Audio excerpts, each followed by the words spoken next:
আজ সকালে এক প্লেট খেজুর হাতে পেয়ে গেছি, আর এই খেজুরগুলো দিয়েছে কাকিমা। কাকিমাকে কেউ অনেকগুলো খেজুর দিয়েছিল, সেই জন্য কিছু খেজুর আমাকে দিয়েছে।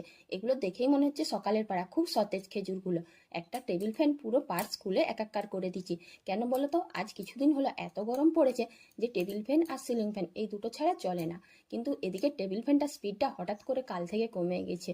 তো স্পিডটা হঠাৎ কমে যাওয়ার কারণ কিছুই বুঝতে পারছি না। টেবিল ফ্যানটা তো বাকি সব কিছুই ঠিকঠাক আছে, তাই আমি ভাবলাম এটা নিয়ে গিয়ে বাইরে পরিষ্কার করে আসি। আর পরিষ্কার করে দিলে হয়তো স্পিড খুব বেড়ে যাবে, এরকম অনেক সময় হয়েছে। তাই বাইরে টেবিল ফ্যানটা নিয়ে চলে এসেছি। আর পার্টসগুলো খুলে যখন পরিষ্কার করছিলাম, তখন ছেলে এত হাসাহাসি করছিল যে আমিও তার দেখে হাসছিলাম, ভিডিওটাই ঠিকঠাক করতে পারলাম না। এখন এত গরম পড়েছে যে বাইরে টেবিল ফ্যান পরিষ্কার করতে এসে আমারই নাজেহাল অবস্থা।